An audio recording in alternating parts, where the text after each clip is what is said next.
Welcome to open debate. ఇప్పటి వరకు open డిబేట్లో అభ్యర్థుల్ని కరీంనగర్ మెదక్ ఎంపీ బీఆర్ఎస్ అభ్యర్థి ఇద్దరిని కూడా వినోద్ కుమార్ని, అదేవిధంగా బీజేపీ నుంచి అరవింద్, నిజామాబాద్ ఎంపీ అరవింద్ని ఇద్దరిని కూడా ఓపెన్ డిబేట్లో మనం ప్రజలతో మాట్లాడించాం. నాగేశ్వర్ గారు కూడా మాట్లాడారు. మనతో పాటు ఇప్పుడు ప్రొఫెసర్ నాగేశ్వర్ గారు ఉన్నారు. నాగేశ్వర్ గారు, మనం ఇద్దరితో మాట్లాడాము ఇప్పటికీ. కరీంనగర్ బీఆర్ఎస్ ఎంపీ అభ్యర్థి వినోద్, నిజామాబాద్ బీజేపీ ఎంపీ అభ్యర్థి అరవింద్. అయితే ఈరోజు మన ఓపెన్ డిబేట్లో మాత్రం మనం కడియం శ్రీహరి గారితో మాట్లాడబోతున్నాం. ఆయన స్టేషన్ గన్పూర్ ఎమ్మెల్యే. ఎందుకంటే కడియం శ్రీహరి గారి కూతురు కడియం కావ్య వరంగల్ ఎంపీ అభ్యర్థిగా ఉన్నారు. ఒక సెన్సేషనల్గా మారింది కడియం శ్రీహరి గారు పార్టీ మారడం, వరంగల్ ఎంపీ బీఆర్ఎస్ అభ్యర్థిగా ఉన్న కావ్య కాంగ్రెస్ అభ్యర్థి కావడం, ఇదంతా రాష్ట్ర వ్యాప్తంగా కూడా కొద్ది రోజుల క్రితం చర్చనీయాంశంగా మారింది. కడియం శ్రీహరి గారు మనకు అందుబాటులో ఉన్నారు ఓపెన్ డిబేట్లో. కడియం శ్రీహరి గారు, మీకు ఓపెన్ డిబేట్కి స్వాగతం. ఇక్కడ మనతో పాటు నాగేశ్వర్ గారు కూడా ఉన్నారు. ఈ ఓపెన్ డిబేట్లో నాగేశ్వర్ గారు, నేను అడగడమే కాదు, కొంతమంది ప్రజలు కూడా మిమ్మల్ని కొన్ని ప్రశ్నలు అడిగేందుకు రెడీగా ఉన్నారు.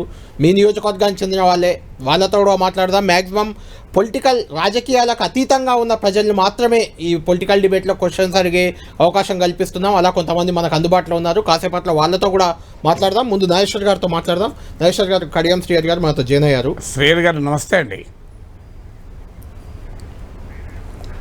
నమస్కారం అండి. శ్రీహరి గారు, ఎలా ఉంది సార్ క్యాంపెయిన్? మీ కూతురు చేసినా అది మీరు చేసినట్లే లెక్క. మీరే పార్లమెంటుకు పోటీ చేసినట్లు మీ తరఫున మీ కూతురు చేసినా కూడా, అందువల్ల మీరు అనేక దశాబ్దాల రాజకీయ అనుభవం ఉన్నవాళ్ళు, తెలుగుదేశంలో చాలా సీనియర్ నాయకులు, చాలా మంత్రిగా పేరు తెచ్చుకున్నారు, బీఆర్ఎస్లో ఉప ముఖ్యమంత్రిగా చేశారు, ఇప్పుడు కాంగ్రెస్ నాయకుడిగా కూతురు తరఫున క్యాంపెయిన్ చేస్తున్నారు. ఎలా అనిపిస్తుంది?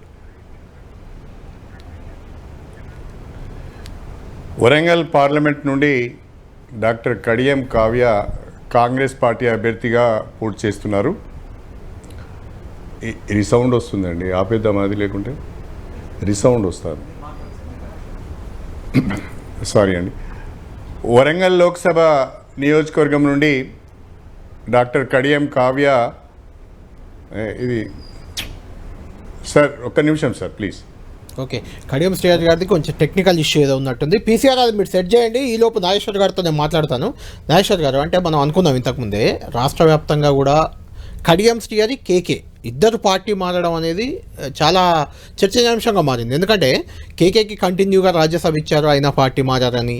కడియం శ్రీహరి గారికి మొదట్లో ఎంపీ ఇచ్చారు, ఆ తర్వాత ఉప ముఖ్యమంత్రి, ఎమ్మెల్యే, ఎమ్మెల్సీ, ఇట్లా అవకాశాలు అందించారు. కూతురికి కూడా ఎంపీ సీట్ ఇచ్చింది బీఆర్ఎస్, అయినా ఇద్దరు పార్టీ వదిలేళ్ళారు అనే ఒక చర్చ చాలా పెద్ద ఎత్తున జరిగింది. అంటే చాలామంది పార్టీలు మారారు, పోయారు రకరకాల పార్టీల్లో, కానీ వీళ్ళిద్దరి విషయం మాత్రం చాలా కీలకంగా మారింది.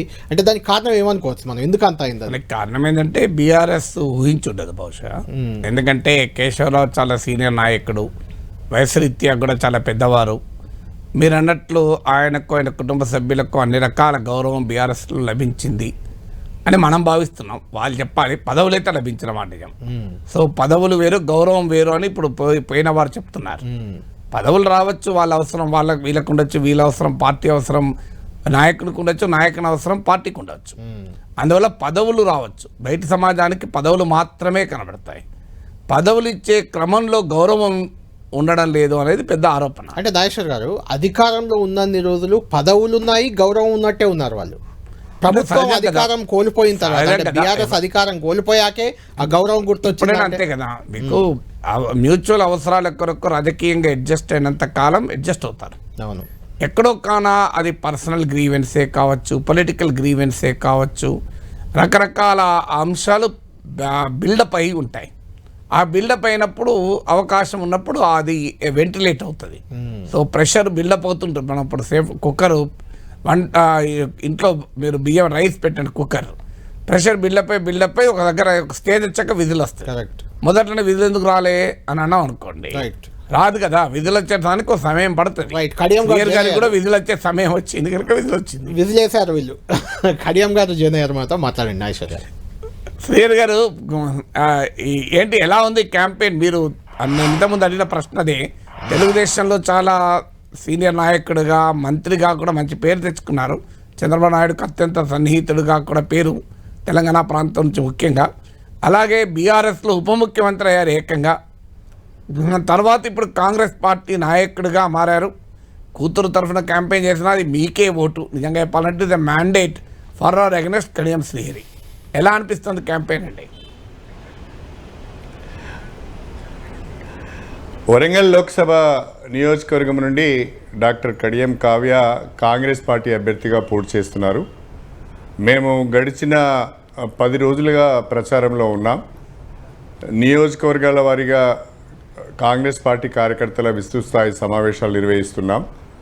మండల స్థాయిలో కూడా కాంగ్రెస్ పార్టీ కార్యకర్తల విస్తృత స్థాయి సమావేశం నిర్వహించుకుంటున్నాం.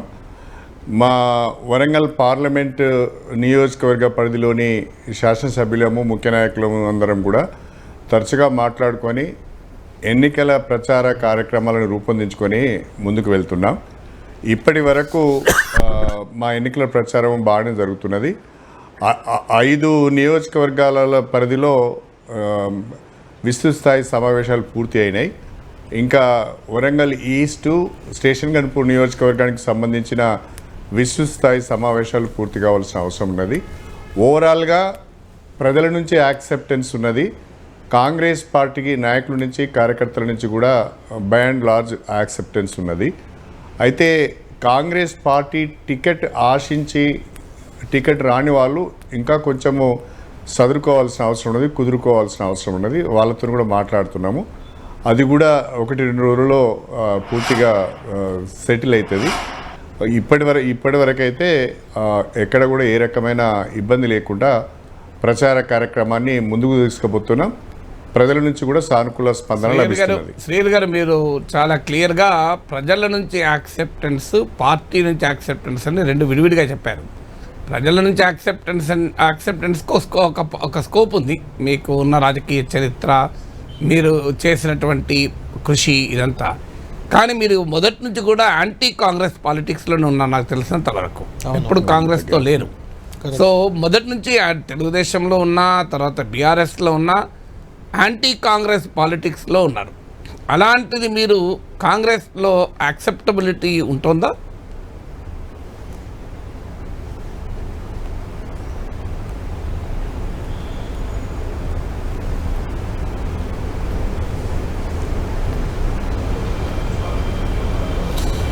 రైట్. పీసీఆర్ ఒకసారి చెక్ చేయండి. కడియం గారి ఫోన్ ఏదో టెక్నికల్ ఇష్యూ ఉన్నట్టుంది. కరెక్టే నాగేశ్వర్ గారు, మీరు అన్నట్టు యాంటీ కాంగ్రెస్ గానే సుదీర్ఘ రాజకీయ జీవితం గడిపారు కడియం శ్రీహరి. ఇప్పుడు కూతురు కోసం కాంగ్రెస్ పార్టీ కోటేయాలని తొలిసారిగా అడుగుతున్నారు. అంటే కాంగ్రెస్ని వ్యతిరేకిస్తూ ఇన్నాళ్ళు రాజకీయ జీవితం అంతా ప్రచారం చేసిన ఆయన ఇప్పుడు కూతురు కోసం కాంగ్రెస్ కోటేయమని, చేయి గుర్తు కోటేయండి, హస్తం గుర్తు కానీ తొలిసారి రాజకీయ జీవితంలో తొలిసారి అడుగుతున్నారు. అంటే ప్రజల నుంచి ఎలా ఉంటుంది అనిపిస్తుంది మీకు? యాక్సెప్టెన్స్ వస్తుందా? అంటే మన దేశంలో పార్టీలు మారడం అనేది ప్రజలు సీరియస్గా తీసుకుంటున్నాను అనుకోను.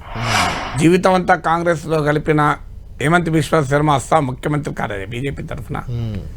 ఈటల రాజేందర్ బీఆర్ఎస్లో జీవితం అంతా గడిపితే హుజూరాబాద్లో ఉప ఎన్నికలు పోటీ చేస్తే 25,000 మేడతో బీజేపీ అభ్యర్థి గెలిపించలేదు ప్రజలు. సో ప్రజలు పార్టీలు మారితే ప్రజలు శిక్షించేటువంటి దశలో ప్రజా చైతన్యం లేదు. అందువల్ల ప్రజలు అదొక ప్రాతిపదికగా ఉంటే రాజకీయం ఇలా ఉండేది కాదు. కొన్నిసార్లు యాక్సిడెంటల్గా ఫిరాయించిన వాళ్ళు ఓడిపోవచ్చేమో, కానీ ఒక పార్టీ మారితేనే ప్రజలు కోపంతో శిక్షిస్తారు అనే వాతావరణం అయితే లేదు. ఉండుంటే రాజకీయ నాయకులు ఎందుకు పార్టీ మారుతారని వాళ్ళు అమాయకులు కాదు కదా. రైట్. కడియం గారు అందుబాటులోకి వచ్చారు. శ్రీహరి గారు వినపడుతుందా సార్? సార్ శ్రీహరి గారు, మీరు మొదటి వినబడుతుంది సార్. మీ రాజకీయ జీవితం అంతా కూడా యాంటీ కాంగ్రెస్ పాలిటిక్స్లో ఉన్నారు. జిల్లాలో కానీ రాష్ట్రంలో కానీ మీరు తెలుగుదేశం నాయకుడిగా ఉన్నా, బీఆర్ఎస్ నాయకుడిగా ఉన్నా. ఇప్పుడు కాంగ్రెస్ పార్టీలో మీకు యాక్సెప్టెన్స్ ఎలా సాధ్యమవుతుంది? ఎందుకంటే మీరే అన్నట్లు అందులో కూడా ఆశావాళ్ళు ఉంటారు, సుదీర్ఘకాలం కాంగ్రెస్ జెండా పట్టుకొని పనిచేసిన వాళ్ళు ఉంటారు, మీతో అడ్వర్సోరియల్ పాలిటిక్స్ అంటే మీకు ప్రత్యర్థిగా రాజకీయాలు దశాబ్దాల పాటు జరిపిన వాళ్ళంతా ఎలా యాక్సెప్టెన్స్ ఉందండి? By and large Warangal parliament పరిధిలోని శాసనసభ్యులందరూ కూడా పూర్తి సహకారాన్ని అందజేస్తున్నారు. శాసనసభ్యులతో పాటు కాంగ్రెస్ పార్టీకి చెందిన సీనియర్ నాయకులు, కార్యకర్తలు కూడా మండల సమావేశాలలో, నియోజకవర్గ స్థాయి సమావేశాలలో చాలా చురుకుగా పాల్గొంటున్నారు. చాలా ఉత్సాహవంతమైన వాతావరణంలోనే మా కార్యక్రమాలన్నీ కూడా జరుగుతున్నాయి. 1-2 దిక్కుల చిన్న చిన్న అంటే నాకు వ్యతిరేకంగా కాకుండా కాంగ్రెస్ పార్టీ ఉన్న చిన్న చిన్న విభేదాలతోని 1-2 ప్లేస్లలో చిన్న డిస్టర్బెన్స్ అయింది. బట్ అది పెద్ద సీరియస్ డిస్టర్బెన్స్ ఏం కాదు. బట్ ఓవరాల్గా ఐఎమ్ హ్యాపీ.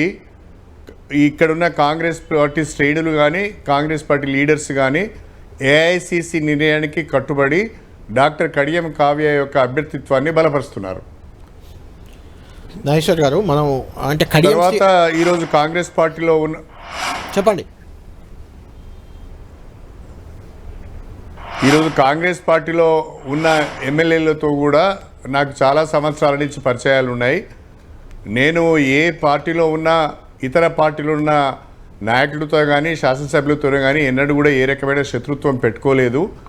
చక్కటి సంబంధాలతోనే నేను రాజకీయాలు నిర్వహించాను తప్ప. మీకు ప్రత్యర్థి మీకు బీఆర్ఎస్లోనే రాజయ్య ద్వారా ప్రత్యర్థి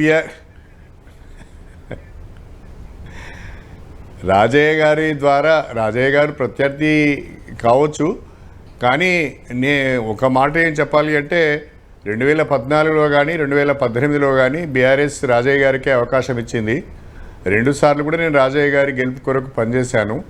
2023 డిసెంబర్లో నాకు అవకాశం ఇచ్చారు.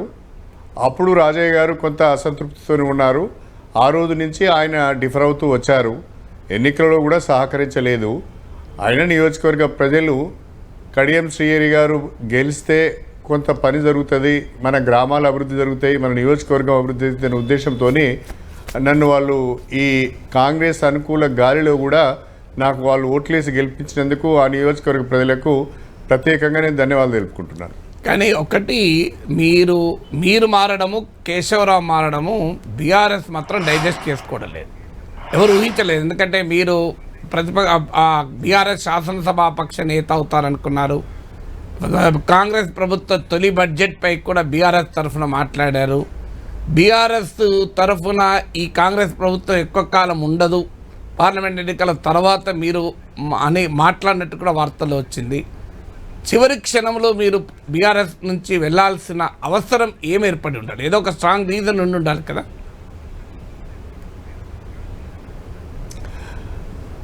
వాస్తవంగా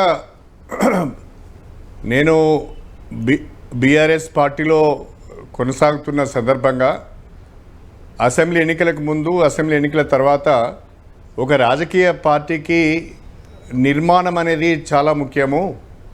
నిర్మాణంతో పాటు టీం వర్క్ కూడా చేయాలి.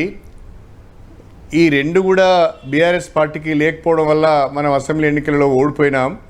కనీసం ఇప్పటికైనా మనం నిర్మాణం పైన దృష్టి పెడదాం, టీం వర్క్ పైన దృష్టి పెడదామని నేను చాలా స్పష్టంగా బీఆర్ఎస్ పార్టీ అధ్యక్షులు కేసీఆర్ దృష్టికి తీసుకొచ్చిన సందర్భంగా వారు మనము టైం తీసుకొని చేద్దాము అనే ఆలోచనతో దాన్ని దాటవేసే ప్రయత్నం చేశారు.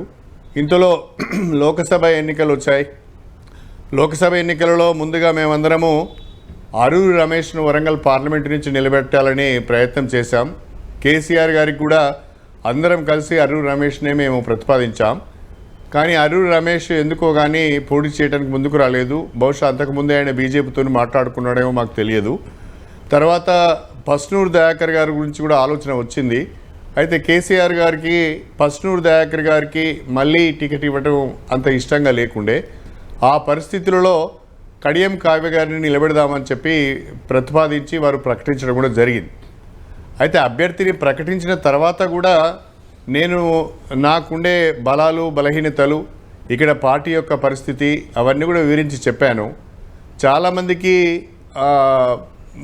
ఈ పార్లమెంట్ పరిధిలో ఉన్న బీఆర్ఎస్ నాయకులు చాలామంది, నేను ఒక్కరిని తప్ప 6 ఓడిపోవడం జరిగింది. ఈ పరిస్థితిలో అమ్మాయిని అభ్యర్థిగా పెట్టి ఎక్స్పెరిమెంట్ చేయడం బాగుండదేమో, ఆలోచించండి, అంత అనుకూలమైన వాతావరణం లేదని కూడా నేను చెప్పాను. ఆ తర్వాత అయినా సర్దుకుంటాయి అన్ని పరిస్థితులు అనుకొని నేను ముందుకు వచ్చాను, ధైర్యం చేశాను. కానీ పరిస్థితి ఏమైంది అంటే ఇక్కడికి వచ్చిన తర్వాత ఎవరికి వారే ఏమైనా తీరైనట్టుగా ఉండడము, ఎవరు కూడా సహకరించడానికి ముందుకు రాకపోవడము, ఒక రకమైన అవకాశం వల్ల కడియం శ్రీహరి బిడ్డకే వచ్చింది అని వాళ్ళలో కొంతమందికి అసంతృప్తి ఉండడంతో నేను నా నిర్ణయాన్ని మార్చుకోవాల్సిన అవసరం వచ్చింది. అయితే ఆ పరిస్థితులలో కాంగ్రెస్ పార్టీ నుంచి కూడా నా మీద కొంత ఒత్తిడి వచ్చింది, ప్రతిపాదనలు వచ్చాయి. మీరు కాంగ్రెస్ పార్టీలోకి వస్తే బాగుంటుంది, మీరు ఆలోచించండి అని చెప్పారు. నేను నా నియోజకవర్గంలో ఉన్న ముఖ్యులతోని కొంతమందితో మాట్లాడినప్పుడు మరి మన నియోజకవర్గ పరిస్థితి ఏంటి, ఈ రకంగా ఒక ప్రతిపాదన వస్తున్నది, ఏం చేయమంటారని అడిగినప్పుడు నియోజకవర్గంలో ఉన్న మెజారిటీ నాతో ఉన్న కార్యకర్తలు కానీ నాయకులందరూ కూడా ప్రస్తుతం మన నియోజకవర్గంలో ఏదైనా అభివృద్ధి కార్యక్రమాలు చేయాలి అంటే, ఎన్నికల సందర్భంగా మనం ఇచ్చిన హామీలను నెరవేర్చాలి అంటే తప్పకుండా మనం అధికార పార్టీలోకి వెళ్తేనే బాగుంటుంది. రెండవది, అక్కడి నుంచి మనమంతటా మనం పోయి ఏమీ వాళ్ళను అవకాశం కావాలని అడగడం లేదు. అటువైపు నుంచి ప్రతిపాదన వచ్చింది కాబట్టి ఆ ప్రతిపాదనను మనం ఉపయోగించుకుంటే బాగుంటుందని మా మెజారిటీ కార్యకర్తలు ఇచ్చిన సూచనల మేరకు, వాళ్ళ సలహాల మేరకే నేను ఈ నిర్ణయం తీసుకోవాల్సి వచ్చింది. బీజేపీ నుంచి కూడా ప్రతిపాదన వచ్చింది అని మేము పత్రికల్లో చదివాం, మీడియాలో. బీజేపీలోకో కాంగ్రెస్లోకో మీరు పోతారన్న భయంతోనే కేసీఆర్ మీ కూతురు టికెట్ ఇచ్చారని కూడా వచ్చింది. బీజేపీ వాళ్ళు కూడా అడిగారా? వాస్తవంగా నేను మొదటి నుంచి వామపక్ష భావజాలతో పెరిగిన వ్యక్తిని. విద్యార్థి దశలో నేను ఎస్ఎఫ్ఐలో పనిచేశాను. ఆ తర్వాత నేను అంబేద్కర్ ఆశయాలకు అనుగుణంగా పనిచేసే వ్యక్తిని. బహుశా మీరు చూస్తుంటారు, అనేక సందర్భాలలో నేను బీజేపీ పైన ఘాటు విమర్శలు చేశాను. ప్రస్తుతం కూడా బీజేపీని టార్గెట్ చేసి నేను మాట్లాడుతున్నాను. నేను ఎట్టి పరిస్థితుల్లో ఏనాడు కూడా బీజేపీలో చేరాలనే ఆలోచన చేయలేదు. నా యొక్క ఆలోచన విధానం తెలిసిన బీజేపీ వాళ్ళు ఎవరు కూడా నన్ను అప్రోచ్ కాలేదు. మీరు బీఆర్ఎస్లో ఉన్న సమయంలో బీఆర్ఎస్ నాయకత్వం కేసీఆర్ కానీ కేటీఆర్ కానీ బీజేపీతో కలవాలి అన్న ఆలోచన ఏమైనా చేస్తారా? ఎందుకంటే అది కూడా వచ్చింది, బీజేపీతో కలవటానికి బీఆర్ఎస్ ఆసక్తి చూపుతోంది కనుక మేము బీజేపీలో లేమని, మేము బీఆర్ఎస్ నుంచి వెళ్ళొచ్చామని దారా నాగేంద్ర లాంటి వాళ్ళు మాట్లాడారు. మీకేమైనా వినికి అనిపించిందా బీఆర్ఎస్ బీజేపీ కలిసే అవకాశం ఉంది అని? వినికిడే కాదు, అది వాస్తవం కూడా. బీఆర్ఎస్ బీజేపీతోని పొత్తు పెట్టుకోవాలని ఆలోచన చేశారు. కానీ చర్చలు ఎక్కడ ఫెయిల్ అయినాయో ఆ సమాచారం మాత్రం నాకు తెలియదు. కేసీఆర్ గారు 1-2 సందర్భాలలో ఇంటర్నల్ మీటింగ్స్లో చెప్పారు, వాళ్ళు మమ్మల్ని అడుగుతున్నారు, మనం పెట్టుకుంటే బాగుంటుందని కూడా మా అందరితో కూడా మాట్లాడడం జరిగింది. ఆ విషయం తెలిసిన తర్వాత నేను ఎట్టి పరిస్థితుల్లో భారతదేశ వ్యాప్తంగా బీజేపీ పేద వర్గాలకు వ్యతిరేకంగా, బలహీన వర్గాలకు వ్యతిరేకంగా వ్యవహరిస్తున్న తీరును దృష్టిలో పెట్టుకొని అంబేద్కర్ గౌరవాన్ని తగ్గించే విధంగా రాజ్యాంగాన్ని మరి మార్చేస్తాము, లౌకికవాదం అనే పదాన్ని తీసేస్తామని వాళ్ళు మాట్లాడుతున్న క్రమంలో ఈ పరిస్థితిలో బీజేపీతో మనం అంటకాగడం సరైనది కాదు అని భావించి, అది కూడా ఒక కారణంగా నేను బీఆర్ఎస్ పార్టీ నుంచి బయటికి రావడం జరిగింది. అంటే చర్చలు ఏ స్థాయిలో జరిగి ఉంటాయి అంటారు? కేసీఆర్ ఏమైనా మోడీతో, అమిత్ షాతో మాట్లాడారా? మీకు ఏమైనా తెలుసా? చర్చలు జరిగాయన్నారు, మీరు పదం వాడారు కదా. అది నాకు పూర్తి స్థాయిలో తెలియదండి. అది ఏ స్థాయిలో జరిగినాయి అనే విషయాలు నాకు తెలియదు. కానీ కేసీఆర్ గారు మాతో ఇంటర్నల్గా మాట్లాడినప్పుడు వాళ్ళు అడుగుతున్నారు, మనం వాళ్ళతో కలిస్తే బాగుంటుంది అనే ప్రతిపాదన మాత్రం వచ్చింది.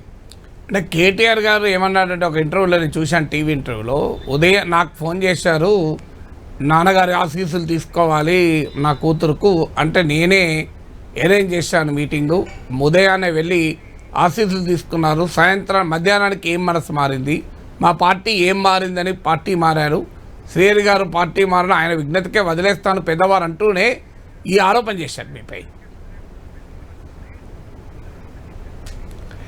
ఆరోపణ ఏమీ లేదండి. నేను బీఆర్ఎస్ పార్టీ నుంచి వచ్చిన కాబట్టి చాలామంది నా పైన ఇప్పుడు వ్యక్తిగతంగా కూడా దాడులు చేస్తున్నారు. సభ్యత మర్చిపోయి, సంస్కారాన్ని మర్చిపోయి, పార్టీ మారింది నేనే అన్నట్టుగా, నేనే పార్టీ మొదటిసారిగా మారినట్టుగా, నా తర్వాత ఇంకెవరు పార్టీ మారలేదన్నట్టుగా చాలామంది, ఎందుకో కారణాలు నాకు తెలివే కానీ రాష్ట్రంలో ఉన్న బీఆర్ఎస్ పార్టీ నాయకులు, మా జిల్లాలో ఉన్న బీఆర్ఎస్ పార్టీ నాయకులు, అదేవిధంగా కావాలని కొంతమంది యూట్యూబర్స్ వాళ్ళు వీళ్ళు చాలామంది నా పైన వ్యక్తిగతంగా మరి రైట్ డిస్టర్బెన్స్ పీసీఆర్ సెట్ చేయండి నాగేశ్వర్ గారు, కొంచెం టెక్నికల్ ఏదో ప్రాబ్లం వచ్చినట్టుంది. అయితే నేను అనేది ఏంటంటే ఈ ఆరోపణలు చేయడానికి ప్రధానంగా కడియం శ్రీహరి గారు కొద్ది రోజుల ముందే బీఆర్ఎస్ పార్టీలో ఉన్నప్పుడు బీఆర్ఎస్ పార్టీని ఉద్దేశించి ఆయన మాట్లాడిన మాటలే ఆ తర్వాత ఇంత వ్యతిరేకత రావడానికి కారణంగా కనిపిస్తున్నాయి. ఆయన ఏమన్నారో ఒకసారి మనం చూద్దాం, కడియం శ్రీహరి గారు కూడా వింటారు. నిర్ణయించుకోవాల్సిన ప్రశ్న ఓ రోజు దాంట్లో పోతున్నాడు, ఓ రోజు దీంట్లో పోతున్నాడు, జరగన పోయిందా? అచ్చా ఇప్పుడు నాకు 72 నాకు అవసరమా? సమస్య కాబట్టి అందరూ అట్లా ఉంటారు అనుకోవద్దు. కొందరికి కొంత క్యారెక్టర్ ఉంటుంది. రాజకీయ వ్యవస్థలో ఉన్న వాళ్ళందరూ లంగారేనా ఉంటారుగా. అనేక ఒడిదుడుకులు ఎదుర్కొని అనేక ఇబ్బందులను ఎదుర్కొని స్వపక్షంలోనే విపక్షాన్ని ఎదుర్కొని మీరందరూ కూడా నన్ను గెలిపించినందుకు ఎల్లప్పుడూ మీకు అండగా ఉంటాను, మీ అందరినీ కూడా కంటికి రెప్పలా కాపాడుకుంటానని చెప్పి నేను ఈ సందర్భంగా తెలియజేసుకుంటున్నాను. పార్టీ అధికారంలోకి రాలేదు అని ఎవరు భయపడవలసిన అవసరం లేదు. మళ్ళీ 6 నెలల, సంవత్సరమా, 2 సంవత్సరాల, 3 సంవత్సరాల చెప్పలేదు కానీ మళ్ళీ ప్రభుత్వం మనదే, మన ముఖ్యమంత్రి కేసీఆర్ అని చెప్పి ఈ సందర్భంగా కాంగ్రెస్ పార్టీకి పొటాబుటి మెజారిటీ వచ్చింది. దాన్ని కాపాడుకుంటారా లేదో మనం చూడాలని చెప్పి ఈ సందర్భంగా తెలియజేస్తున్నా. నాగేశ్వర్ గారు, 2 బయటలు ఏంటంటే ఇంత కాన్ఫిడెంట్గా చెప్పారు కాబట్టి కడియం శ్రీహరి మనవాడు మావాడు అని బీఆర్ఎస్ ఓన్ చేసుకుంది కాబట్టి ఆయన వెళ్ళడాన్ని డైజెస్ట్ చేసుకోలేక ఇలాంటి విమర్శలు వస్తున్నాయి అనుకోవచ్చు కదా. అంటే కడియం శ్రీహరి గారు ఒక్కరే మాట్లాడలేరు రాజకీయాల్లో, చాలా మంది చాలా మాట్లాడారు. అది పెద్ద రాజకీయంగా ఏముంది, రాజకీయాల్లో మనము ఒక్కరిని ఇప్పుడు సింగిల్ అవుట్ చేయకూడదు. రాజకీయ సంస్కృతి అలా ఉంది. అయితే కడియం శ్రీహరి లాంటి వారు కూడా పోతారా అని అనుకోవచ్చు. అది అంటే ఆయన డిఫరెంట్గా ఊహించవచ్చు. ఎందుకంటే ఆయన తెలుగుదేశంలో చివరి వరకు ఉన్నారు. ఆ పార్టీగా తెలంగాణ రాజకీయాలు ఇర్రెలవెంట్ అయిన సమయంలో బీఆర్ఎస్ వచ్చారు. అవును, కరెక్ట్. అప్పుడు కూడా యాంటీ కాంగ్రెస్ పొలిటికల్ ప్లాట్ఫామ్ లోనే ఉన్నాడు. అందువల్ల చీటికి మాటికి ఏదో పార్టీలు మారిన చరిత్ర కాదు, ఆ చరిత్ర లేదు. చీటికి మాటికి ఇష్టం వచ్చినట్టు మాట్లాడిన చరిత్ర కూడా లేదు. కొంచెం నిజాయితీ నిబద్ధత ఉన్న నాయకుడిగా రాజకీయ నాయకుడిగా పేరు, సబ్జెక్టు డెప్త్ ఉన్న నాయకుడిగా పేరు. ఆయన ఇరిగేషన్ మినిస్టర్ గా ఉన్నా, ఎడ్యుకేషన్ మినిస్టర్ గా ఉన్నా, చంద్రబాబు నాయుడు క్యాబినెట్ లో కూడా స్వతంత్రంగా వ్యవహరించి తనకంటూ ఒక స్టేచరు తెచ్చుకోగలిగిన కడియం గారు జాయిన్ అయ్యారు. కడియం గారు, మీరు ఇప్పుడు ఇంతకుముందు ఒక 2 బైట్స్ విన్నారు కదా, అంటే అందులో మాట్లాడిన వ్యాఖ్యలు అవి చూసి బీఆర్ఎస్ వాళ్ళు కడియం శ్రీహరి గారు మావారు, మా పార్టీలోనే ఉంటారు, ఎప్పటికీ మా నాయకుడు అని అంత గట్టిగా మిమ్మల్ని ఓన్ చేసుకోవడం వల్లే ఇలాంటి విమర్శలు వస్తున్నాయని అనుకోవచ్చా? ఒక మాట చెప్పాలండి, భారత రాష్ట్ర సమితిలో కనీస అంతర్గత ప్రజాస్వామ్యం లేదు. ఎవరి యొక్క సూచనలు కానీ సలహాలు కానీ తీసుకునే పరిస్థితి లేదు. ఎవరి అభిప్రాయాలను కూడా పరిగణలోకి తీసుకునే పరిస్థితి లేదు. ఎదిగిన నాయకత్వం కానీ ఎదిగిన అనుభవం ఉన్న నాయకుల దగ్గర నుంచి కూడా ఏ రకమైన ఇన్పుట్స్ తీసుకునే అలవాటు మా నాయకత్వం దగ్గర లేదు. ఇవన్నీ విషయాలు అనేక సందర్భాలలో నేను చెప్పాను. కొన్ని నిర్ణయాలకు వ్యతిరేకంగా నేను మాట్లాడిన కాబట్టే 2018 తర్వాత రెండవసారి బీఆర్ఎస్ పార్టీ అధికారంలోకి వచ్చిన తర్వాత కడియం శ్రీహరి గారు క్యాబినెట్లో కానీ బయట కానీ కొన్ని సందర్భాలలో నాయకత్వ నిర్ణయాలను ప్రశ్నిస్తున్నట్టుగా మాట్లాడుతున్నాడు అని చెప్పి నన్ను పక్కన పెట్టారు. దాని గురించి కూడా నేను పెద్దగా వరీ కాలేదు. కానీ ఆ తర్వాత జరిగిన అనేక పరిణామాలు నన్ను కొంత బాధను కలిగించాయి. అతి ముఖ్యమైన కీలకమైన నిర్ణయాలు కూడా ఒక 10 మందిని అడిగి తీసుకునే వాళ్ళు కాదు. ఇది ఒక పార్టీలో ఒక రాజకీయ పార్టీ నడుపుతున్న నాయకత్వము వ్యవహరించవలసిన పద్ధతి ఇది కాదు. ఇవన్నీ కూడా వాళ్ళ దృష్టికి తీసుకొచ్చాను నేను.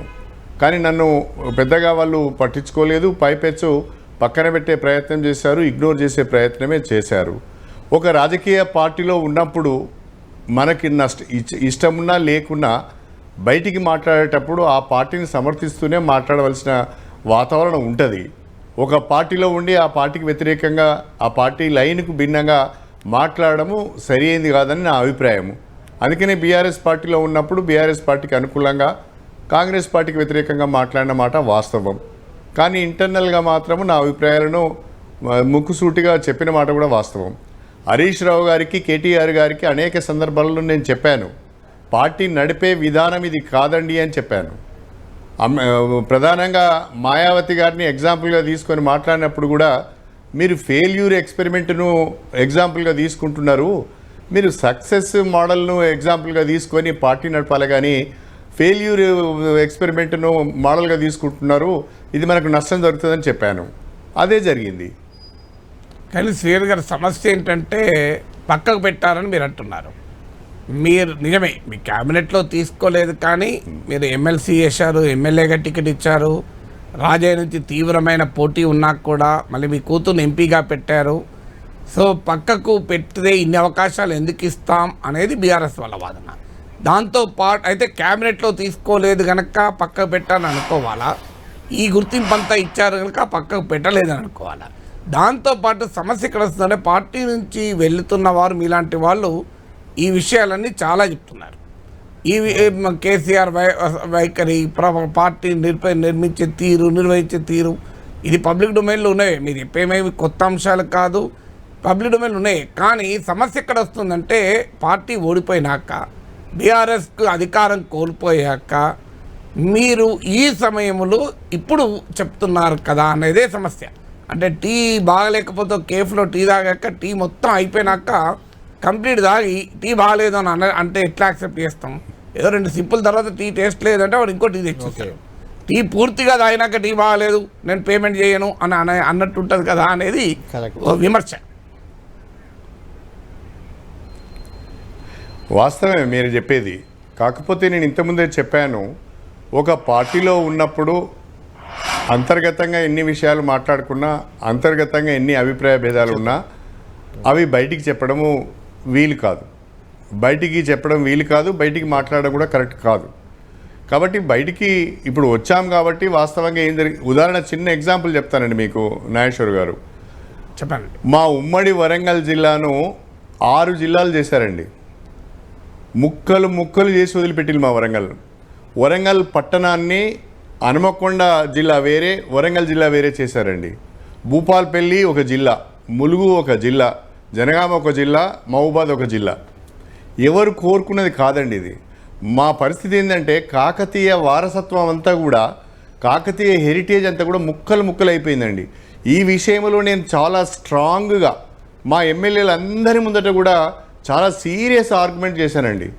చేసినా కూడా ఎందుకో కానీ కేసీఆర్ గారు పట్టించుకోలేదు. పైపెచ్చు ఆ జిల్లాల విభజన అప్పుడు నాకు తెలియకుండానే ఎమ్మెల్యేలతో మాట్లాడి నిర్ణయం తీసుకున్నారండి.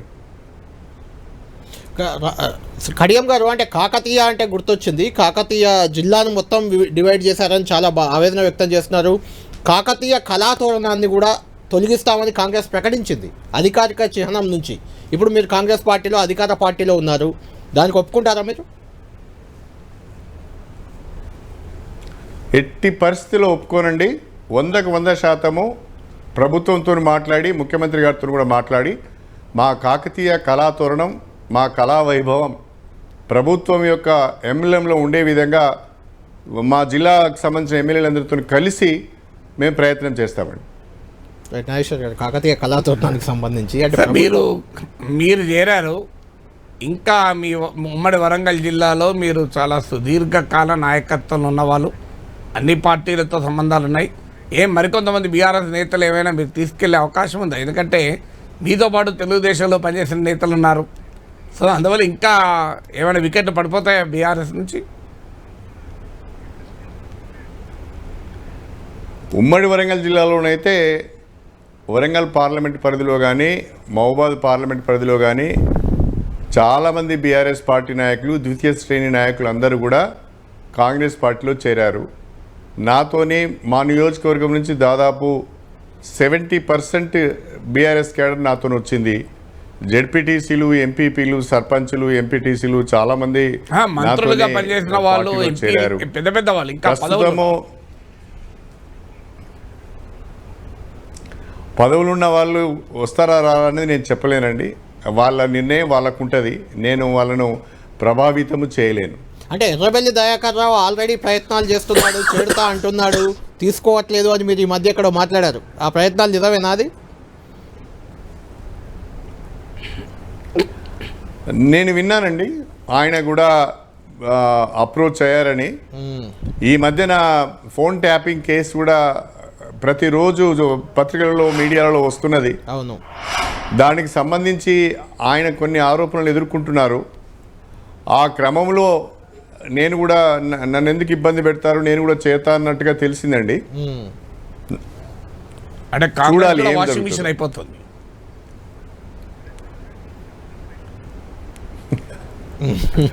చూడాలి.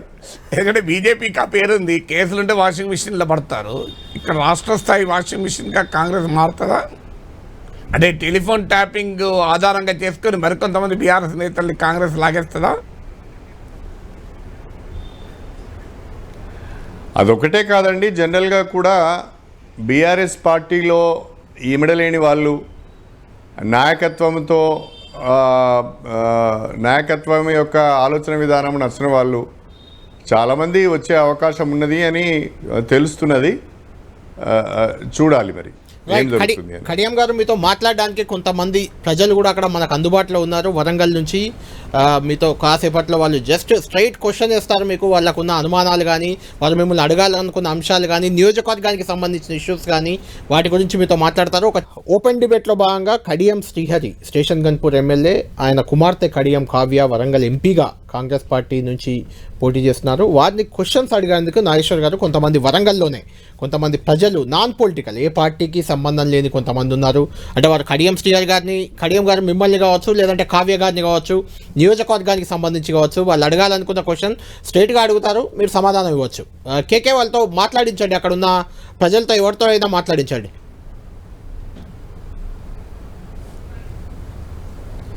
సో కడియం శ్రీహరి గారితో వివిధ సంఘాలకు సంబంధించినటువంటి నేతలు, ఉద్యోగ సంఘాలు, అంటే రాజకీయాలకి అతీతంగా ఉన్నటువంటి సంఘం నేతలు ఒకసారి మాట్లాడతారు. సార్, కడియం శ్రీహరి గారిని మీరు మీ నేరుగా క్వశ్చన్ అడగండి సార్. మీ పేరు, మీ ఆర్గనైజేషన్ పేరు.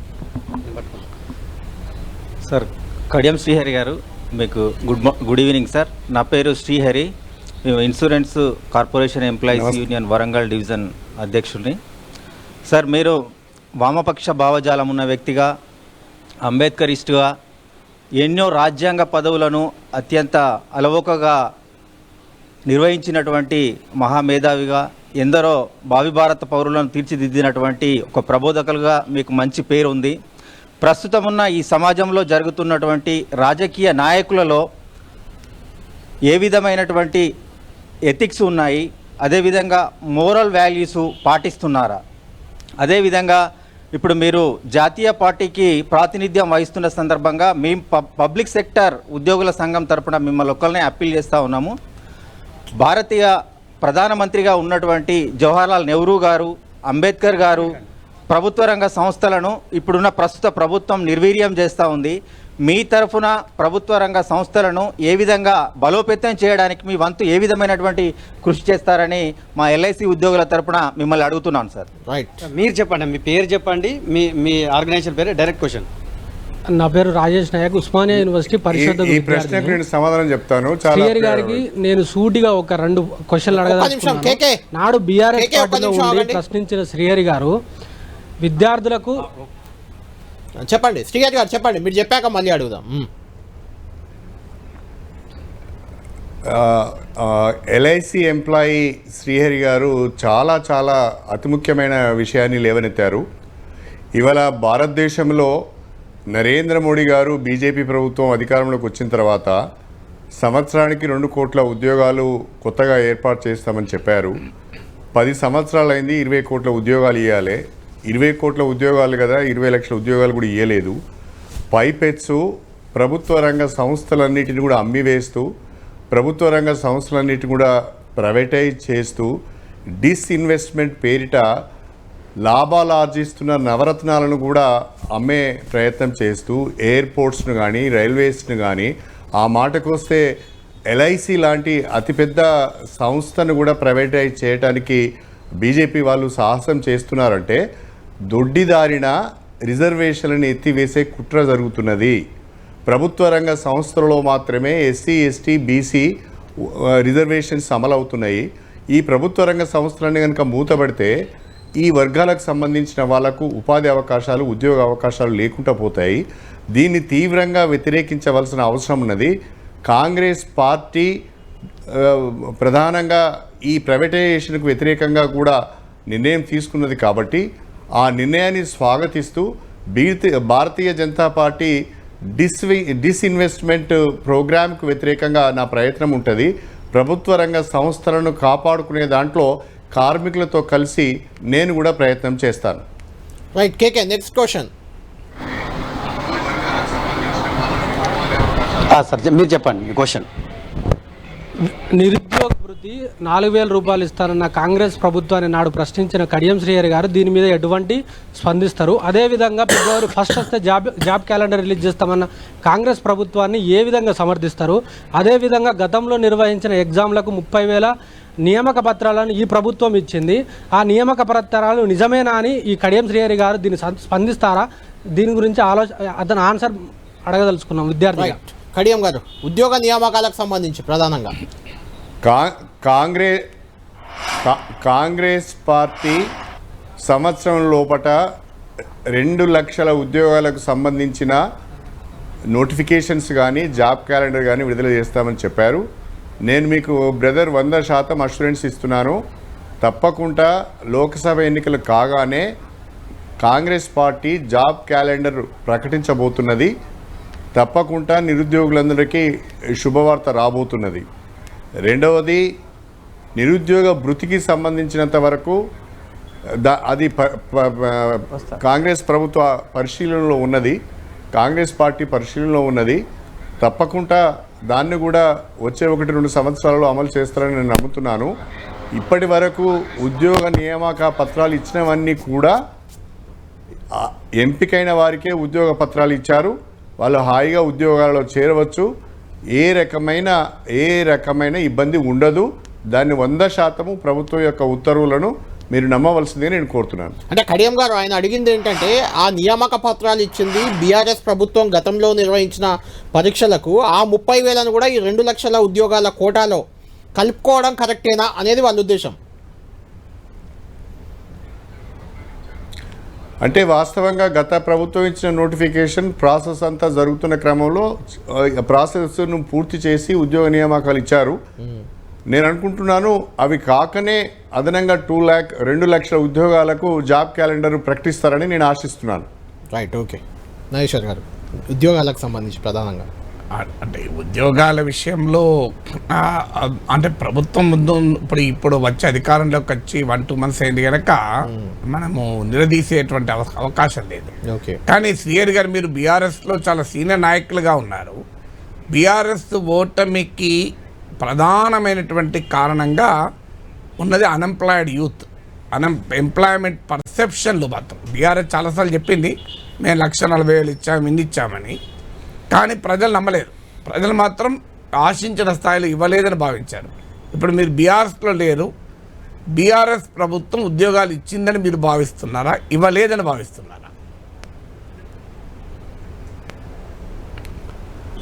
వాస్తవంగా కొన్ని ఉద్యోగాలు ఇచ్చారండి. పోలీస్ డిపార్ట్మెంట్లో కానీ, మెడికల్ అండ్ హెల్త్లో కానీ కొన్ని ఇచ్చారు. కొన్ని కాంట్రాక్ట్ ఉద్యోగస్తులను రెగ్యులరైజ్ చేయడానికి కూడా ప్రయత్నం చేశారు. కానీ అన్ఎంప్లాయిడ్ యూత్ ఎక్స్పెక్ట్ చేసిన స్థాయిలో ఉద్యోగ నియామకాలు పెద్ద ఎత్తున చేపట్టలేదు. చేపట్టకపోగా ఈ టీఎస్పిఎస్సి పేపర్ లీకేజ్ కూడా మమ్మల్ని బాగా డ్యామేజ్ చేసిందండి. బాధ్యులు ఎవరైనా, కారకులు ఎవరైనా కూడా అది అన్ఎంప్లాయిడ్ యూత్లో తీవ్రమైన కోపానికి కూడా కారణమైంది. ఆ వ్యతిరేకత బీఆర్ఎస్ ఓడిపోవడానికి కూడా కారణమైంది. రైట్, నాగేశ్వర్ గారు, ఇంకొంతమంది ఉన్నారు అక్కడ క్వశ్చన్స్. కేకే, వాళ్ళని కంటిన్యూ చేయండి, మీరు క్వశ్చన్స్ అడిగేయండి. సార్ చెప్పండి మీరు. తెలంగాణ స్టేట్ సిటిజన్ ఫోరం కన్వీనర్గా సతీష్ అడ్వకేట్, వరంగల్ నుంచి. శ్రీహరి గారు, మీరు ఎంతో సీనియర్ పొలిటీషియన్ అయ్యండి, అధికారంలో ఉన్నప్పుడు అన్ని పదవులు అనుభవించి 4 నెలలు కాకముందే ప్రతిపక్షంలో ఉండలేక మళ్ళీ పార్టీ మారారు. ఇది ఎంతవరకు సమంజసం? ప్లస్ మీ కూతురు కోసమేనా ఇది? రైట్. సతీష్ గారు, నేను 2004 నుంచి 2014 వరకు ప్రతిపక్షంలోనే ఉన్నాను. అవకాశాల కొరకు ఆ రోజు నేను కాంగ్రెస్ పార్టీలో చేరే ప్రయత్నం చేయలేదు. 2013లో మాత్రమే తెలంగాణ ప్రజలందరూ తెలంగాణ కావాలని ఉద్యమం చేస్తున్న క్రమంలో నేను బీఆర్ఎస్లో, ఆ రోజు టీఆర్ఎస్లో చేరాను. నేను టీఆర్ఎస్లో చేరిన రోజున తెలంగాణ పైన స్పష్టత లేదు. టీఆర్ఎస్ ఉంటుందా లేదా తెలియదు. టీఆర్ఎస్ కాంగ్రెస్ పార్టీలో విలీనమవుతుందా తెలియదు. టీఆర్ఎస్ పోటీ చేస్తే గెలుస్తుందా లేదా అనేది కూడా తెలియని పరిస్థితుల్లో తెలంగాణ ఉద్యమంలో ఉండాలని చెప్పి నేను వచ్చానే తప్ప ఆనాడు నేను పదవిలో కొరకు పార్టీ మారలేదు. రెండవది, ఇప్పుడు పార్టీ మారటానికి కూడా నా నియోజకవర్గంలో గత 10-15 సంవత్సరాలుగా ఏ రకమైన అభివృద్ధి కార్యక్రమాలు జరగలేదు. ఎవరు సరిగా పట్టించుకోలేదు.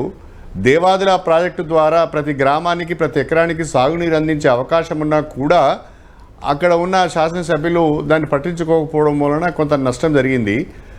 నియోజకవర్గాన్ని అభివృద్ధి చేసుకోవాలనే ఆలోచనలో భాగంగా ఇప్పుడు మా అమ్మాయి టికెట్ కొరకే నేను కాంగ్రెస్ పార్టీలోకి మారవలసిన అవసరం ఏముంది? ఆల్రెడీ నాకు బీఆర్ఎస్లో కూడా టికెట్ వచ్చింది మా అమ్మాయికి.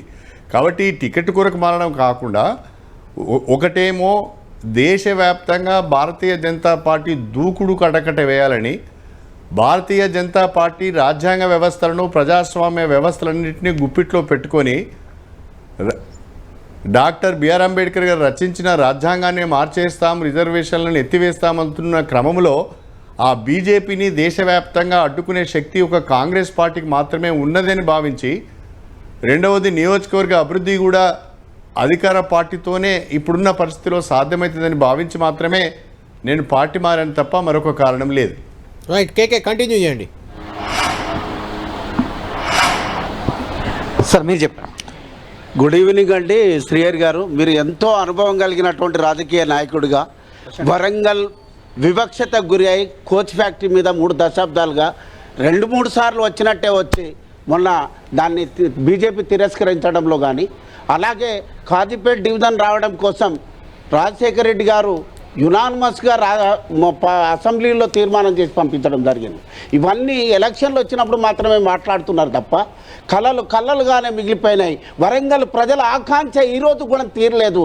ఏదో వ్యాగన్ మ్యానుఫ్యాక్చరింగ్ వల్ల ఉద్యోగాలు రావు, వేలాది లక్షలాది ఉద్యోగాలు ఇక్కడ నిరుద్యోగ సమస్య తీరడం కోసం అనేక దశాబ్దాల నుంచి జరుగుతున్నటువంటి ఉద్యమ నినాదం, ఈ ప్రజల ఆకాంక్షం కోసం మీకు అనుభవం కలిగినటువంటి ఒక నాయకుడిగా, అట్లాగే ఒక విద్యావేత్తగా మరి కడియం కావ్యను సోషల్ యాక్టివిస్టులో ఉన్నటువంటి మరి పార్లమెంట్కి పంపించే దశలో మరి మీరు మరి ఈ యొక్క కోచ్ ఫ్యాక్టరీ రావడానికి, కాజీపేట్ డివిజన్ రావడానికి, అలాగే కాజీపేట్ను వివక్షత చేస్తూ ఇక్కడ ఉన్నటువంటి ట్రైన్లను, క్రూలను తరలించేసి నిర్లక్ష్యానికి గురి చేస్తున్నారు. ట్రై సిటీస్లో భాగంగా ట్రయాంగిల్ ప్లాట్ఫారం కూడా ఇక్కడ రావాల్సినటువంటి అవసరం ఉన్నది. ఈ 3 అంశాల మీద దశాబ్దాల నుండి ఉన్నటువంటి ఆకాంక్షను ఇక్కడ ఉన్నటువంటి నిరుద్యోగుల చెప్పండి కేకే గారు. సతీష్ గారు మీరు చెప్పిన అన్ని విషయాలు కూడా నాకు అవగాహన ఉంది. ఒక రకంగా మన కాజీపేట జంక్షన్ డివిజన్ కావటానికి అన్ని అర్హతలు ఉన్నాయి. ఎకనామిక్ వయబిలిటీ కూడా కాజీపేట జంక్షన్కు ఉంది. అదేవిధంగా అనేక దశాబ్దాలుగా రైల్వే కోచ్ ఫ్యాక్టరీ వరంగల్లో నెలకొల్పాలని చెప్పి వామపక్షాలు, ఆనాడున్న ప్రతిపక్ష పార్టీలు కూడా కలిసి ఆందోళన కార్యక్రమాలు చేసినాయి. కానీ 10 సంవత్సరాలుగా విభజన హామీలను కూడా నెరవేర్చలేకుండా తెలంగాణకు వ్యతిరేక ధోరణితోనే భారతీయ జనతా పార్టీ పనిచేస్తున్నది. నేను మీకు మాటిస్తున్నాను, మీకు గుర్తుండి ఉంటుంది, బహుశా సతీష్ రైల్వే ఎంప్లాయీ అయి ఉంటాడు. ఎందుకంటే ఇంత వివరంగా ఆయన వారు మాట్లాడాలంటే రైల్వే ఎంప్లాయీ అయి ఉంటారు. నేను ఒక మాట చెప్తున్నాను సతీష్, 2014లో నేను ఎంపీగా ఎన్నికైనప్పుడు కాజీపేట జంక్షన్ను డివిజన్ చేయాలని, రైల్వే కోచ్ ఫ్యాక్టరీ చేయాలని చెప్పి పార్లమెంట్లో అనేక సందర్భాలలో నేను గలమెత్తడం జరిగింది. దురదృష్టవశాత్తు ఆనాడు ఎవరు పట్టించుకోలేదు. నేను ఈరోజు మీకు మాట ఇస్తున్నా, 100% మనము కోచ్ ఫ్యాక్టరీని సాధించుకోవాలి, కాజీపేట జంక్షన్ డివిజన్ చేసుకోవాలి. దాంతో పాటుగా హైదరాబాద్ టు భూపాలపల్లి మనం ఒక ఇండస్ట్రియల్ కారిడార్ను డెవలప్ చేసుకోవాలి. వరంగల్లో అండర్ గ్రౌండ్ డ్రైనేజీని తెచ్చుకోవాలి. వరంగల్ చుట్టూ ఒక ఔటర్ రింగ్ రోడ్డును నిర్మాణం చేసుకున్నప్పుడే మన పట్టణానికి పూర్వవైభవం వస్తుంది తప్ప లేకుంటే వరంగల్ ఇప్పుడు ఏ రకంగా ఉందో అదే రకంగా ఉండే అవకాశం ఉన్నది. Right KK, next question.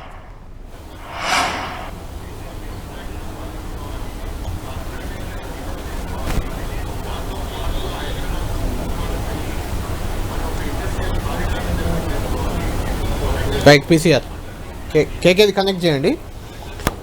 Nageshwar గారు, అంటే అక్కడ కాజీపేట కానీ వరంగల్ కానీ అభివృద్ధికి సంబంధించి ఎంపీగా కడియం గారి కూతురు నిలబడ్డారు కాబట్టి అడుగుతున్నారు. అంటే నిజంగా వరంగల్ వివక్షకు గురైందంటారా? అంటే తెలంగాణ వచ్చిన తర్వాత చాలా అభివృద్ధి చేశారు, హైదరాబాద్ తర్వాత వరంగలే అనే ఒక ఫీలింగ్ అయితే ఉంది కదా. వరంగల్ వివక్ష గురైంది అనే కాంటెక్స్ట్ ఎక్కడ అంటే కేంద్ర ప్రభుత్వం నుంచి రావాల్సింది రాలేదని. సో అందువల్ల వరంగల్ ఇప్పుడు టెక్స్టైల్ పార్క్ వరంగల్కి వచ్చింది. ఇప్పుడు సిరిసిల్లలో అక్కడ నాయకుల విమర్శ ఏంటంటే సిరిసిల్లకు రావాల్సిన దానికి వరంగల్ తీసుకెళ్లారు. అది కేటీఆర్ పైన అక్కడ అటాక్. ఆయన ప్రత్యర్థులు టెక్స్టైల్ పార్క్ను ఆ కైటెక్స్ వాళ్ళది వచ్చింది కేరళ నుంచి.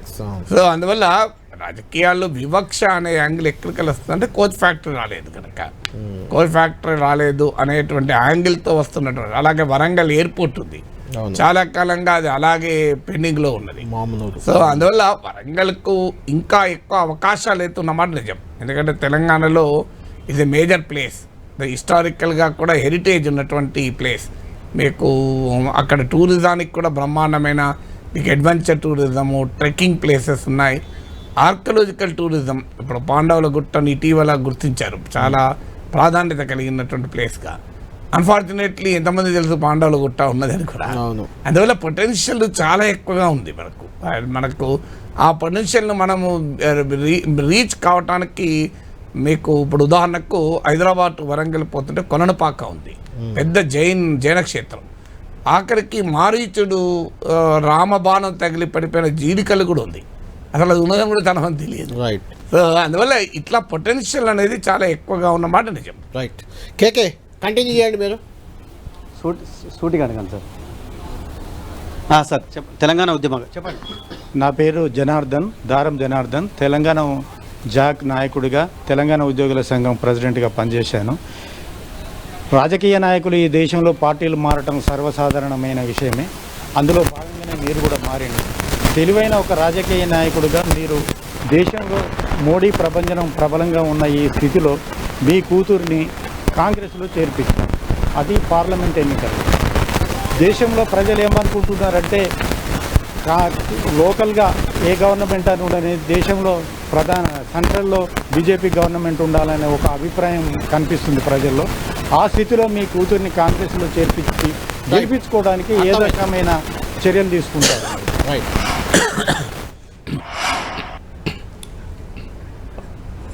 భారతీయ జనతా పార్టీ భారతదేశంలో బలహీన వర్గాలపైన, పేద వర్గాలపైన దాడులు చేస్తున్నది.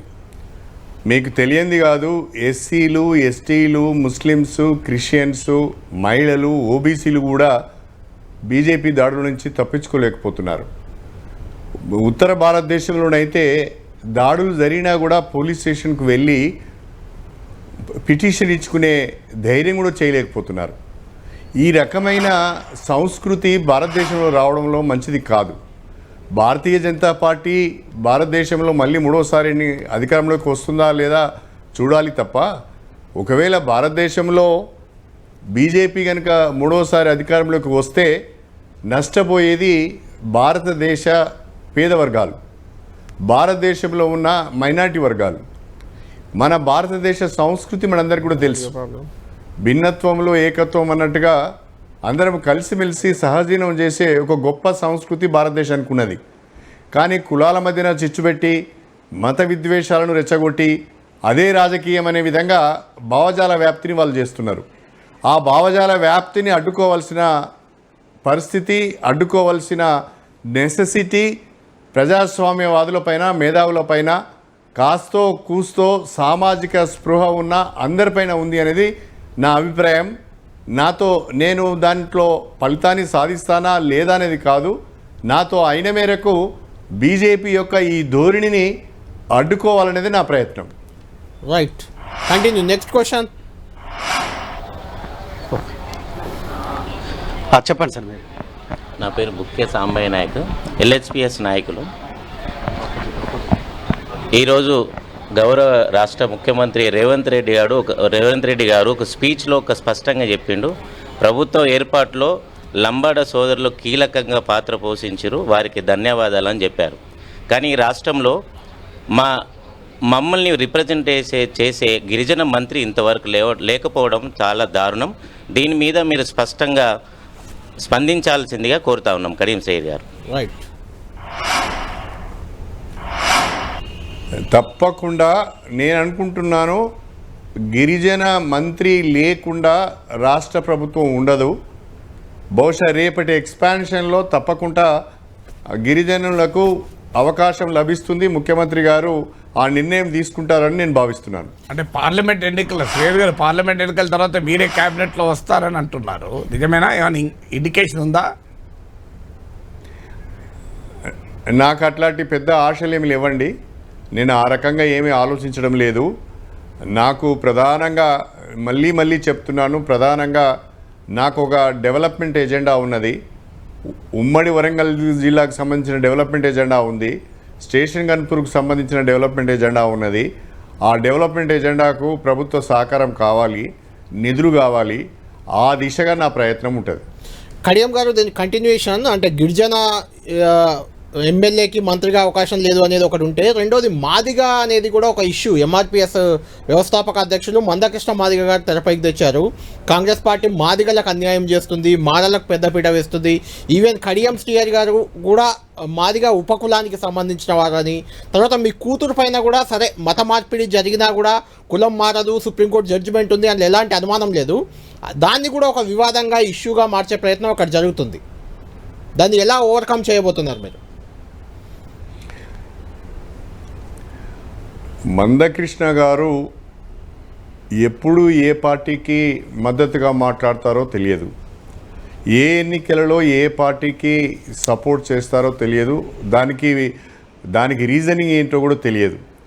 ఒకవైపు దేశవ్యాప్తంగా దళితులపైన దాడులు జరుగుతుంటే, ఒకవైపు అంబేద్కరిజాన్ని పూర్తిగా లేకుండా చేయాలని ఆలోచన చేస్తుంటే, అంబేద్కర్ రచించి ఇచ్చిన రాజ్యాంగాన్ని మార్చాలని నరేంద్ర మోడీ గారు ప్రయత్నం చేస్తుంటే, రాజ్యాంగంలో ఉన్న లౌకికవాదం అనే పదాన్ని తీసేయాలనే ఆలోచనలో వాళ్ళు ఉంటే, ప్రభుత్వ రంగ సంస్థలని ప్రైవేటైజ్ చేస్తూ ఉద్యోగ అవకాశాలు లేకుండా చేస్తుంటే, ఎందుకు మందకృష్ణ గారు బీజేపీకి మద్దతు పలుకుతున్నాడో నాకు అర్థం కావడం లేదు.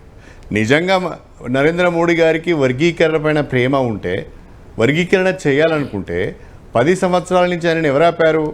నరేంద్ర మోడీ గారు ఏకపక్షంగా వారికి కావాల్సిన అనేక బిల్లులను పార్లమెంట్లో ప్రవేశపెట్టి చట్టాలకు మార్చుకున్నారు.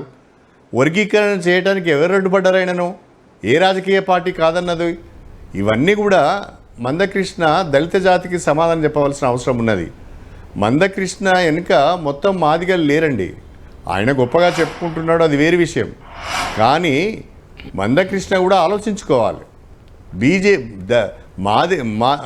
షెడ్యూల్ కులాలకు, షెడ్యూల్ తెగలకు, క్రిస్టియన్స్కు, ముస్లిమ్స్ను, ఓబీసీలను, మహిళలను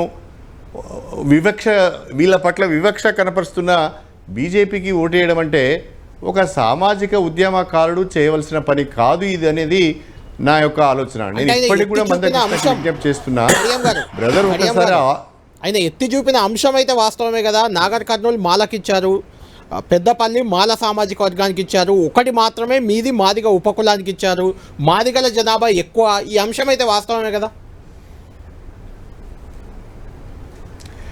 ఒక్క మాట అండి, మనము ప్రజాస్వామ్యం వచ్చిన తర్వాత భారతదేశ ఎన్నికల వ్యవస్థలో ఒక ఉపకులానికి సంబంధించిన ఒక మహిళకు మొట్టమొదటిసారిగా ఒక జాతీయ పార్టీ అవకాశం ఇచ్చిందండి. దాన్ని నిజంగా కూడా మందకృష్ణ ఆహ్వానించాలి.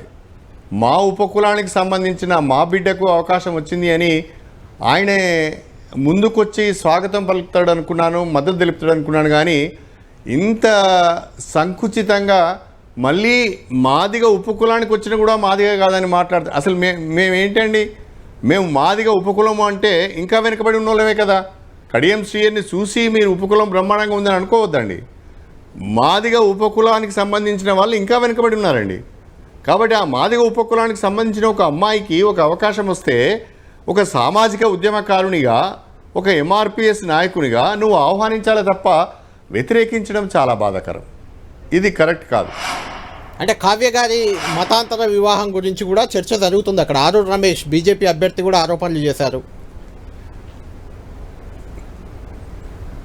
ఇది మీరు అడిగే ప్రశ్న కూడా కాదండి, మీరు అడగవలసిన ప్రశ్న కూడా కాదు. మన రాజ్యాంగం ఏం చెప్తున్నది, మన చట్టాలు ఏం చెప్తున్నాయి, మన సుప్రీంకోర్టు ఏం ఒక బ్రహ్మాండమైన తీర్పు ఇచ్చిందండి 2017లో. బహుశా మా ప్రొఫెసర్ నాగేశ్వరరావు గారికి ఆయనకి ఇంకా వివరంగా తెలిసి ఉంటుంది. ఒక 5 జడ్జెస్ బెంచ్, ఒక ధర్మాసనం సుప్రీంకోర్టు ఒక చాలా స్పష్టమైన జడ్జిమెంట్ ఇచ్చిందండి. ఇన్ని ఉన్న తర్వాత కూడా వాళ్ళు అవగాహన లేకుండా మాట్లాడితే అది మీరు అడుగుతారని నేను ఎక్స్పెక్ట్ కూడా చేయడం లేదు. కడియం గారు నేను ముందే చెప్పాను కూడా కాదండి, సుప్రీంకోర్టు తీర్పు ఉందని కూడా నేను చెప్పాను. సుప్రీంకోర్టు తీర్పు కూడా ఉందని నేను చెప్పాను ముందే. అయితే ఆరోపణ వస్తుంది రాజకీయాల్లో ఉన్నప్పుడు ఖచ్చితంగా అవగాహన లేకుండా చట్టాల గురించి తెలియని వాళ్ళు మాట్లాడే మాటలకు నేను సమాధానం చెప్పనండి. రైట్. నాగేశ్వర్ గారు, అంటే మందకృష్ణ మాదిగా మాల కాంగ్రెస్ పార్టీకి ప్రియారిటీ మాదిగలకు ఇవ్వట్లేదు అనే దానిపైన కడియం గారు చెప్పింది మనం విన్నాం. అంటే ఆ కాంగ్రెస్ పార్టీకి ఆ ప్రశ్న వస్తుంది కనుకనే ఇన్ని మధ్య స్టేట్మెంట్ కూడా ఇచ్చారు. అంటే ఇతర రాజ్యసభ సీట్లు నామినేటెడ్ పదవుల్లో మాదిగలకు అవకాశం ఇస్తామని. ఇప్పుడు ఖమ్మం సీటు ఇప్పటికీ తేలకపోవడానికి ఈ ఫ్యాక్టర్ కూడా ఒక కారణం.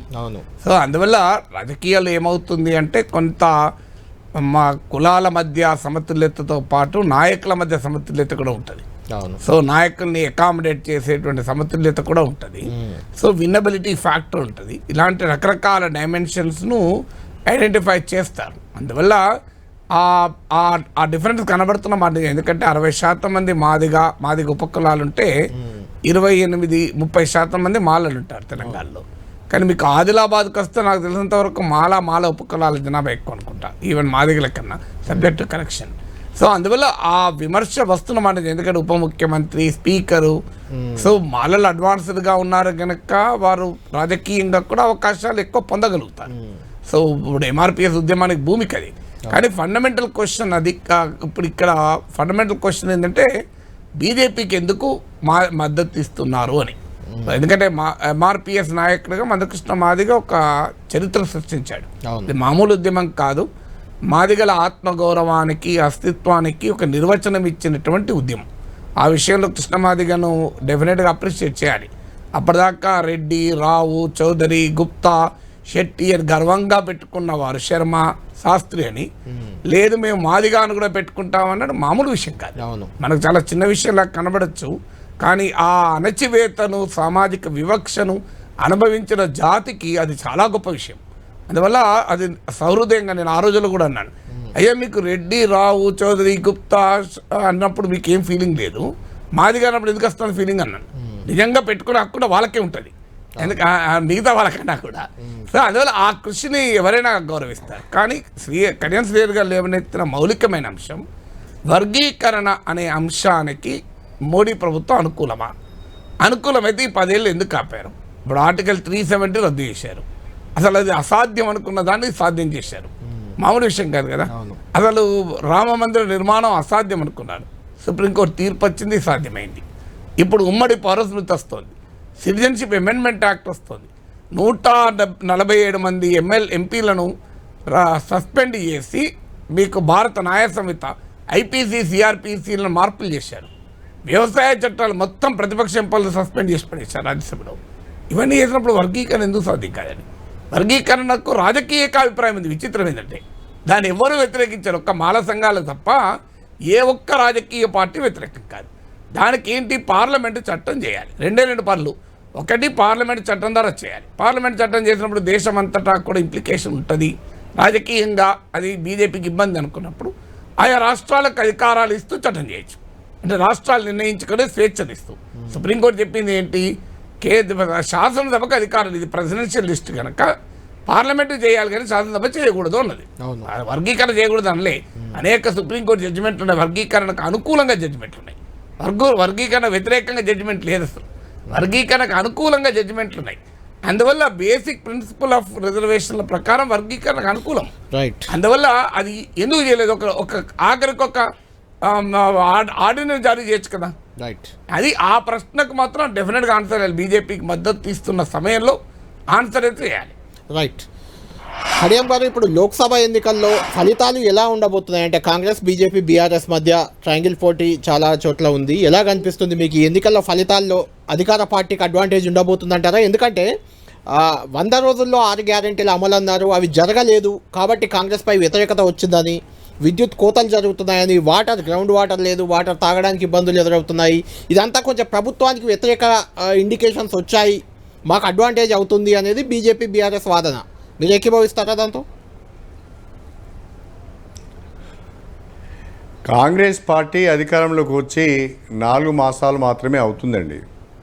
అప్పుడే తొందరపడి ఒక నిర్ణయానికి రావడం కరెక్ట్ కాదు. వాళ్ళు వనరులను సమీకరించుకోవటానికి, నిర్ణయాలు తీసుకోవటానికి, ప్రణాళికలు రచించుకోవటానికి తప్పకుండా సమయం అవసరం పడుతుంది.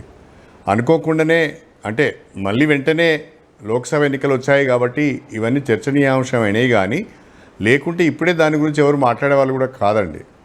ప్రస్తుతం నాకున్న అవగాహన మేరకు, నాకున్న సమాచారం మేరకు 17 లోక్సభ స్థానాలలో మెజార్టీ స్థానాలలో తప్పకుండా కాంగ్రెస్ పార్టీ విజయం సాధిస్తుంది.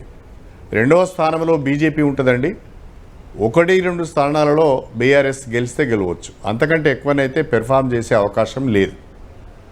అంటే మీరు అన్న ప్రకారం 3-4 నెలలు అయింది అధికారంలోకి వచ్చి. అయితే సీఎం రేవంత్ రెడ్డి గారు మాత్రం ఈ ఎన్నికలు మా పాలనకు రెఫరెండం అంటున్నారు. మరి ఎలా చూడాలి? రెఫరెండంగా ఎలా చూడాలి దీన్ని? అంటే 6 గ్యారంటీలలో 13 హామీలు ఉన్నాయండి. అవును.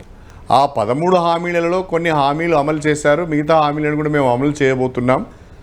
మా సిన్సియారిటీని మీరు చూడండి, మమ్మల్ని నమ్మండి, మా పరిపాలనకు రెఫరెండంగా మీరు ఓటు వేయమని అడుగుతున్నారు. దాంట్లో తప్పేం లేదు. అంటే ఎప్పుడు కూడా ఒక అసెంబ్లీ ఎన్నికలు, పార్లమెంట్ ఎన్నికలు ఒకదానికో రెఫరెండం కాదు. రేవంత్ రెడ్డి ధైర్యంగా అంటున్నాడు. ఆయన అసలు నార్మల్గా అయితే ప్రతిపక్షాలు అడుగుతాయి, అంటే మాకు ఇది రెఫరెండంగా తీసుకుంటారా, రెడీనా అని. కానీ ఇక్కడ ఇంట్రెస్టింగ్గా ముఖ్యమంత్రి అంటున్నాడు, okay that is confidence level, ప్రజలు డిసైడ్ చేస్తారు. కానీ నార్మల్గా అసెంబ్లీ ఎన్నికలు పార్లమెంటుకు సంబంధమే లేదు. అందులో భారతీయ జనతా పార్టీ యుగంలో, మోడీ యుగంలో అసలే సంబంధం లేదు.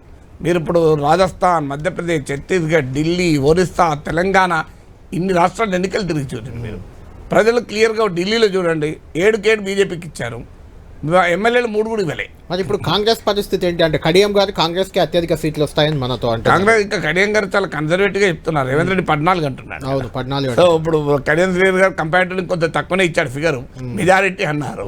రీజన్ ఇంకా మోర్ కన్జర్వేటివ్గా ఎందుకు పంచాయతీ రీజనబుల్గా ఉందాం అనుకున్నారేమో. కానీ డెఫినెట్గా ఇప్పుడు సెకండ్ పొజిషన్కు బీజేపీకి, బీఆర్ఎస్కి మధ్య గట్టి పోటీ ఉంటుంది, అది నిజం. So BRS principal opposition space కొరకు పెద్ద ఫైట్ చేయాలి. మొదటి ప్లేస్ అయితే కాంగ్రెస్. మొదటి ప్లేస్ బహుశా ఓటింగ్ రీత్యా, అంటే మన దేశంలో ఓట్లకు సీట్లకు కూడా తేడా ఉంటుంది. సో ఓటింగ్ రీత్యా డెఫినెట్గా కాంగ్రెస్ దే పై చేయి ఉంటుంది. ఎందుకంటే బీజేపీకి ఏంటంటే టెరిటోరియల్ స్ప్రెడ్ లేదు. మీకు బీజేపీకి వచ్చే పెద్ద డ్రాబ్యాక్ ఏంటంటే కొన్ని ఏరియాలో బీజేపీ లేదు. ఇప్పుడు మీకు ఖమ్మం, మహబూబాబాద్, నల్గొండ ఇలా కొన్ని సీట్లు ఉంటాయి. మీకు కొన్ని ప్రాంతాలకే బీజేపీ పరిమితం. సో ఆ బీజేపీ మీకు ఒక ఉదాహరణ నాయకత్వం కూడా లేదు. ఉండుంటే 17 సీట్లలో 15 సీట్లు అవుట్ సైడర్లకు ఎందుకు ఇచ్చారు?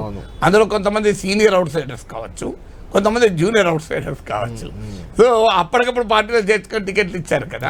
సో అందువల్ల that it self shows indication. ఇంకోటి ఏంటంటే బీజేపీలో ఈ అవుట్ సైడర్లు రావడము పెద్ద ఎత్తున ఆ పార్టీలో నిర్వీర్యమైంది.